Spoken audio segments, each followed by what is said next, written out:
penggerak Ibu Betty itu dalam modul 3.3 pengelolaan program yang berdampak positif pada murid.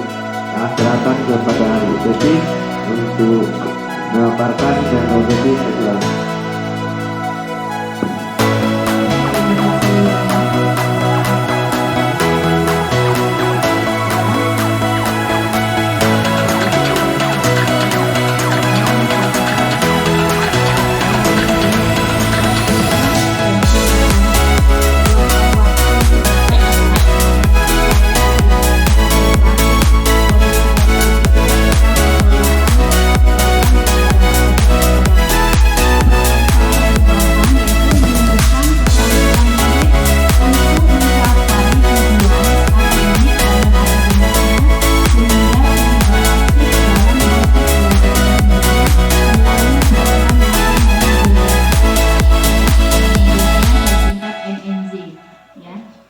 Dan adapun tujuannya program tersebut yaitu saya buat ya, yang pertama sebagai budaya positif di sekolah ya, yang kedua meningkatkan kesadaran murid pentingnya keterampilan literasi untuk menambah wawasan dan ilmu pengetahuan, yang ketiga menumbuhkan sikap mandiri dan aktif murid sehingga ia mampu menjadi pemimpin pembelajaran. Dan yang terakhir yaitu menumbuhkan keterampilan murid untuk mencapai tujuan akademik dan non-akademik ya. Nah, ini yang perlu kita coba untuk diskusikan bersama-sama, berhubung Mading dan Jurnalis ini sudah berjalan 1 tahun ya, dan sudah terbit juga bulletin edisi 1 ya. Minta kerjasamanya, nanti masukan dari Bapak atau Ibu guru semuanya, terutama Bapak Kepala Sekolah ya, bagaimana kelanjutan untuk buletin edisi kedua nanti biar berjalan lancar seperti edisi yang pertama. Nah, ini yang kita coba diskusikan bersama-sama, yaitu kita menggunakan alur bagja. Yang pertama yaitu buat pertanyaan atau define ya. Nah, di sini yang kita diskusikan yaitu mengapa kita perlu meningkatkan kemampuan literasi murid ya.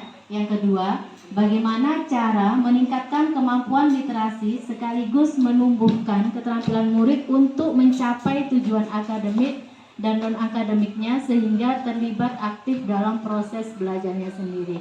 Nah, kira-kira bagaimana kita bisa meningkatkan kemampuan literasi di sekolah kita? Mungkin ada masukan dari Bapak Ibu guru ataupun Bapak Paulus selaku kepala sekolah, di mana dalam buletin itu adalah isinya semua kegiatan tentang sekolah kita.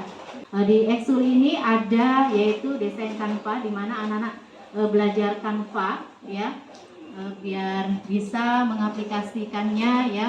Nanti di saat buat buletin mungkin mereka bisa mendesain sendiri, itu tujuannya. Ataupun biasanya ada lomba-lomba penggunaan aplikasi Canva biar mereka bisa tampil lebih maksimal lagi. Dan adapun pembuatan cerpen ya, terus puisi, artikel, adapun resensi kreasi ini paling banyak minatnya.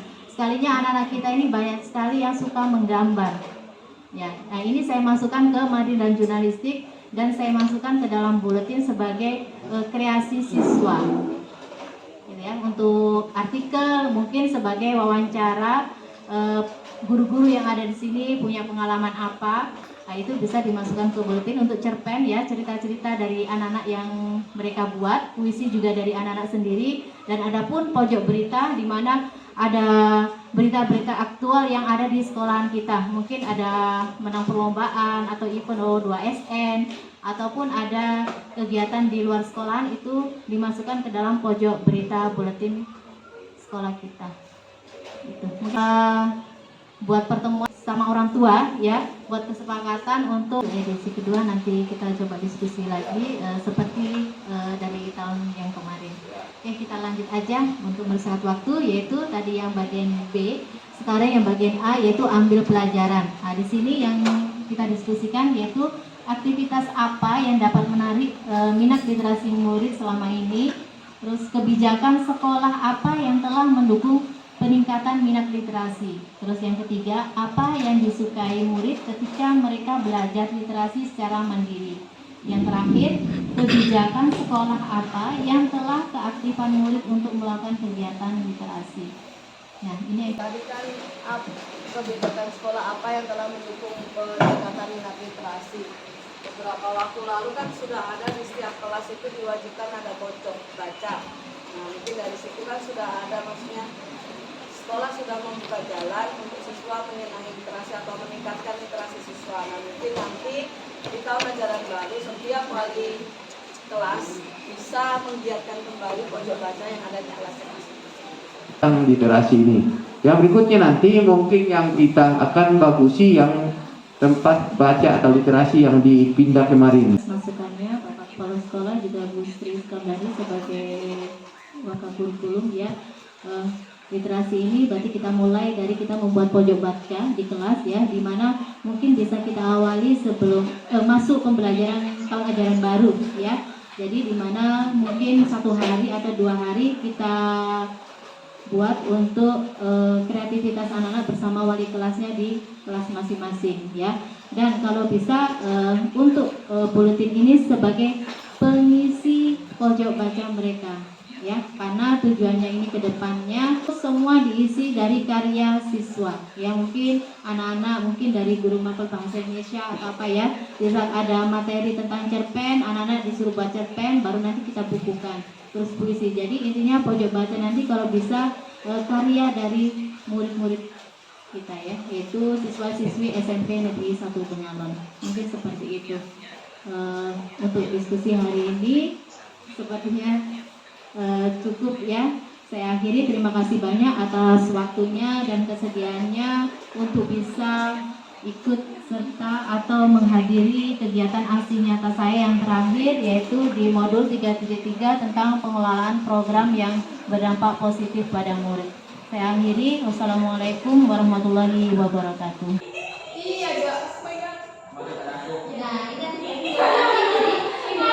Dari diskusi kita pada hari ini untuk menentukan struktur dari ekskul mading dan jurnalistik.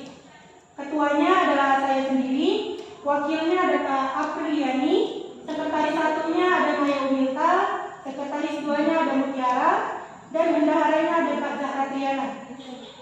Ini adalah macam-macam dari pembelajaran di mading dan jurnalistik. Tanpa ada Wahyu dan Naya, kreasi ada Melati sama Syifa, cerpen ada Samberto dan Apriliani, puisi ada Kak Apriliani, artikel ada saya Taskia, fotografi ada Zahra Triana sama Hafizah, dan dosen